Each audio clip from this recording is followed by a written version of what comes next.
कच्चा चिट्ठा की शुरुआत आज की सबसे बड़ी खबर के साथ। नेटो में शामिल होकर दुनिया के सबसे खुशहाल देश फिनलैंड ने बहुत बड़े युद्ध को बुलावा दे दिया। पुतिन के रक्षा मंत्री ने बहुत ही बड़ा ऐलान किया। दरअसल पुतिन ने 350 परमाणु बमों को सिर्फ फिनलैंड के लिए रिजर्व कर दिया। ये सभी परमाणु बम फिनलैंड के काफी करीब पहुंच गए हैं। जब नेटो फिनलैंड के रास्ते रूस को घेरने में लगा है, तभी पुतिन ने फिनलैंड को बड़ी वार्निंग यहां पर दे डाली है।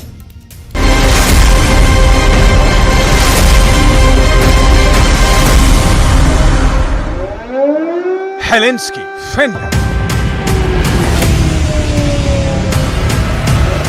टाम्परे, Finland.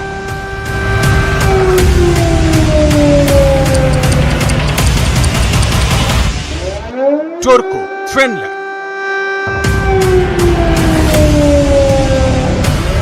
Lappeenranta, Finland. Mariehamn, Finland.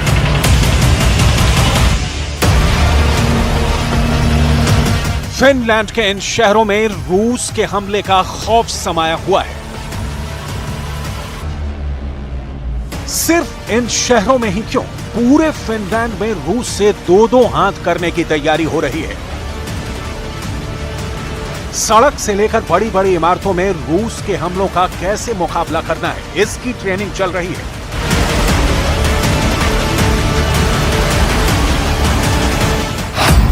NATO की सेना, फिनलैंड की सेना, फिनलैंड के सिविल डिफेंस के जवानों ने मिलकर रूस से मुकाबले का बहुत ही खौफनाक प्लान तैयार किया है। इसका अंदाजा रूस को भी हो चुका है। यही वजह है रूस ने फिनलैंड के साथ साथ यूरोप में नाटो से जंग के लिए एक स्पेशल प्लान तैयार किया है। С учетом вооруженных сил восточноевропейских стран в непосредственной близости от границ союзного государства размещены около 360 тысяч военнослужащих, 8 тысяч единиц бронетехники, 6 тысяч артиллерийских систем и минометов, 650 самолетов и вертолетов. रूस के रक्षा मंत्री सर्गेई शोइगु ने रक्षा मंत्रालय के गवर्निंग बोर्ड को बताया कि फिनलैंड के नाटो में शामिल होने के बाद रूस अपनी पश्चिमी सीमाओं पर सेना की तैनाती और बढ़ाने जा रहा है। फिनलैंड के नाटो सदस्य बनने के बाद रूस और नाटो के बीच बॉर्डर की लंबाई दोगुनी हो गई है। रूस यूक्रेन युद्ध का दायरा बढ़ता जा रहा है।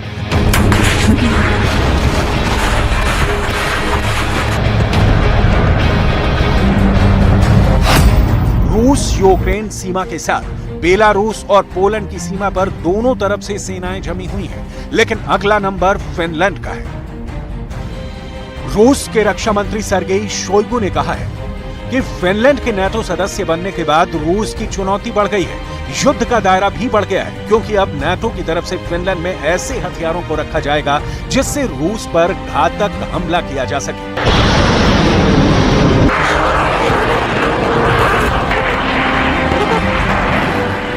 Безопасности Российской Федерации возросли кратно. Серьезным дестабилизирующим фактором является вступление в НАТО Финляндии и в перспективе Швеции. После присоединения Хельсинки к Альянсу сухопутная граница России со странами блока увеличилась почти в 2 раза. На финской территории вероятно размещение дополнительных воинских контингентов и ударных вооружений НАТО, способных на значительную глубину поражать критически важные объекты на северо-западе России. रूस के पड़ोसी फिनलैंड में नाटो की सेना जमा हो रही है। फिनलैंड की सुरक्षा के लिए नाटो के टैंक फिनलैंड पहुंचेंगे। नाटो की घातक मिसाइलें रूस की सीमा के करीब लगाने के लिए फिनलैंड आएंगी। नाटो के लड़ाकू विमान फिनलैंड में लैंड होंगे। रूस को नजर में रखकर नाटो फिनलैंड में अपने हथियारों का नया गोदाम बनाएगा, जहां रखे एक एक हथियारों पर पुतिन की सेना का नाम होगा। यही वजह है कि रूस की सेना भी अपनी नजर फिनलैंड की सीमा की ओर कर रखी है। फिनलैंड के नाटो में शामिल होने के बाद रूस अपनी पश्चिमी सीमा पर लगातार मिलिट्री यूनिट बढ़ाता जा रहा है। फिनलैंड के बॉर्डर पर रूस की बटालियन 24/7 चौकन्ना रहती है, क्योंकि रूस को अंदाजा हो चला है कि फिनलैंड की सीमा पर नाटो से दो हाथ कभी भी करना पड़ सकता है।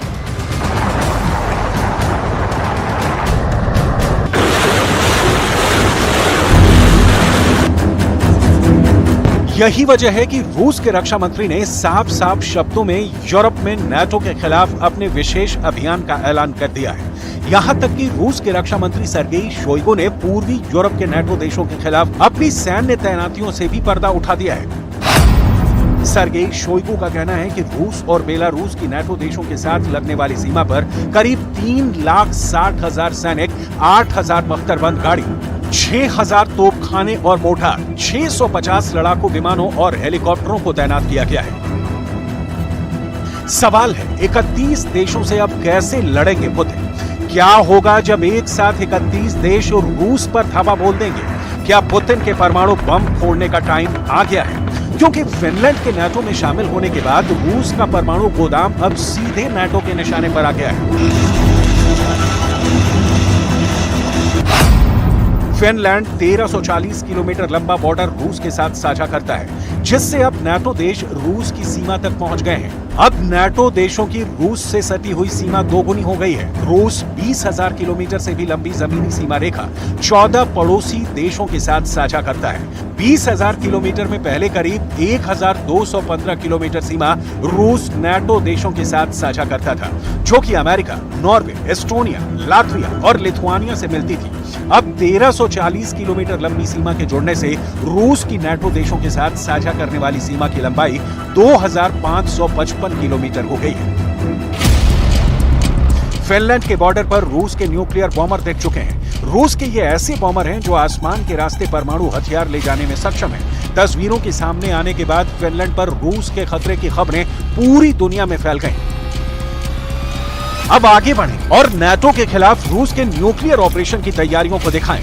उससे पहले नाटो को लेकर पुतिन का मूड क्यों खराब हो गया है, इसे जान लीजिए। पूर्वी यूरोप में नाटो की सेना की तादाद लगातार बढ़ती चली जा रही है। यूक्रेन युद्ध के बाद से पूर्वी यूरोप में नाटो की मौजूदगी 2.5 गुना बढ़ गई है। रूस की खुफिया एजेंसियों के मुताबिक पूर्वी यूरोप में अभी नाटो के 30,000 सैनिक तैनात हैं। यही वजह है कि रूस नाटो देशों से लगने वाली सीमा पर चौकसी बढ़ा रहा है। रूस को आशंका है कि फिनलैंड में नाटो परमाणु हथियारों को भी तैनात करने वाला है। यही वजह है कि पश्चिमी मीडिया का दावा है कि पुतिन ने 350 परमाणु बमों को सिर्फ फिनलैंड के लिए रिजर्व कर दिया है। ऐसे में बड़ा सवाल यह है कि फिनलैंड के पूरब में कितने प्रलयंकारी परमाणु बम हमले के लिए तैयार है।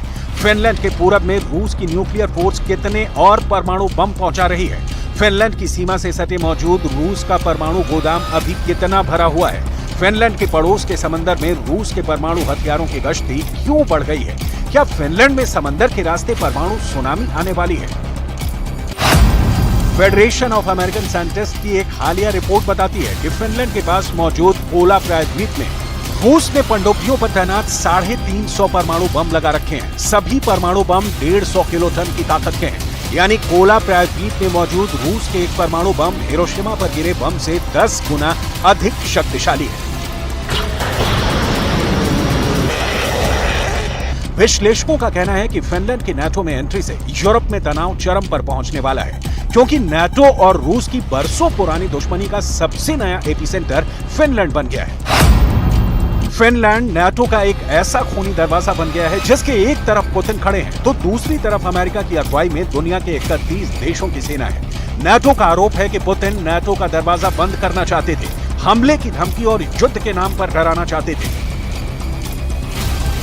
विश्लेषकों का दावा है कि फिनलैंड के नाटो में शामिल होने के बाद पुतिन यूरोप और पश्चिम को डराने की कोशिश में तनाव बढ़ाएंगे, जिसकी शुरुआत रूस ने आर्कटिक में अधिक परमाणु हथियारों की तैनाती से कर दी है। फिनलैंड समेत पूरे नाटो को कंट्रोल करने के लिए पुतिन ने आर्कटिक को क्यों चुना है? आर्कटिक में कहां-कहां रूस ने अपने परमाणु हथियारों का जमावड़ा कर रखा है? आर्कटिक में अधिक परमाणु हथियारों की तैनाती कर पुतिन किस नाटो देश में एटमी कहर ढाने की तैयारी में है? इसे जानने से पहले फिनलैंड के नाटो में शामिल होने से रूस की परेशानी कितनी बढ़ गई है, इसे जान लीजिए। रूस के उत्तर पश्चिम में बाल्टिक सागर के उत्तर में फिनलैंड है, दक्षिण में एस्टोनिया है। बीच में बाल्टिक सागर का हिस्सा फिनलैंड की खाड़ी रूस के लिए काफी अहम है। फिनलैंड की खाड़ी के पूर्वी छोर पर रूस का सेंट पीटर्सबर्ग शहर है।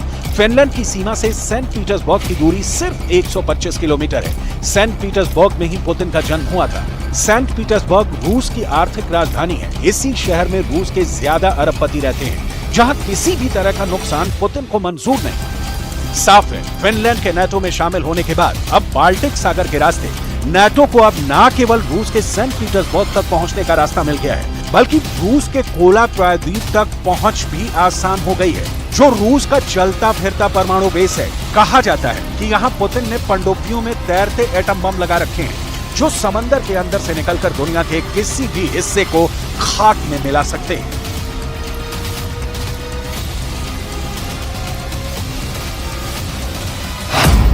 कोला प्रायद्वीप में रूस ने बड़े पैमाने पर परमाणु हथियार जमा कर रखे हैं। कोला प्रायद्वीप का छोटा सा इलाका रूस की परमाणु मिसाइल से लैस सबमरीन का पावरफुल सेंटर है। यहीं से आर्कटिक की गश्त भी की जाती है। यही वजह है कि अब रूस के रक्षा मंत्री ने दावा किया है कि रूस ने यूरोप में नाटो से भिड़ने की पूरी तैयारी कर ली है। रूस की मिलिट्री डेवलपमेंट की सैटेलाइट तस्वीरों ने अमेरिका समेत पूरे नाटो देशों को परेशान कर दिया है। सबसे पहले आप सैटेलाइट से ली गई इन खुफिया तस्वीरों को देख लीजिए। खुफिया तस्वीर नंबर 1, खुफिया तस्वीर नंबर 2,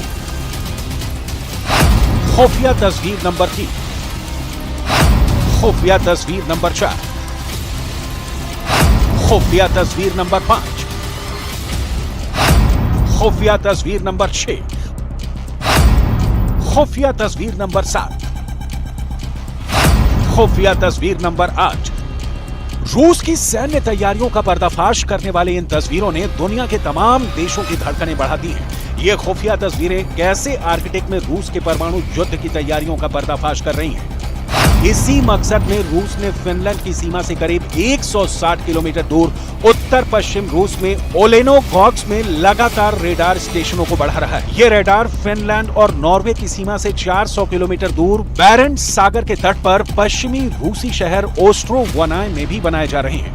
इसी तरह का निर्माण आर्कटिक सर्कल के ऊपर रूस के उत्तरी तट के करीब वोरकोटा में एक बेस पर किया जा रहा है। रेडार सिस्टम का विकास रूस के उत्तर पूर्व में ट्रिक्सी एयर डिफेंस साइट पर भी किया गया है। इसी तरह रूस की सेना आर्कटिक महासागर के द्वीप में मौजूद रूस की सबसे उत्तरी सैन्य ठिकाना नगर्स्को हवाई अड्डे पर रनवे में सुधार कर रहा है। ऐसे ही पूर्वोत्तर रूस की मुख्य भूमि के तट से लगे कोटलनी द्वीप पर बने टैंप एयर बेस के रनवे को भी आधुनिक बनाया गया है।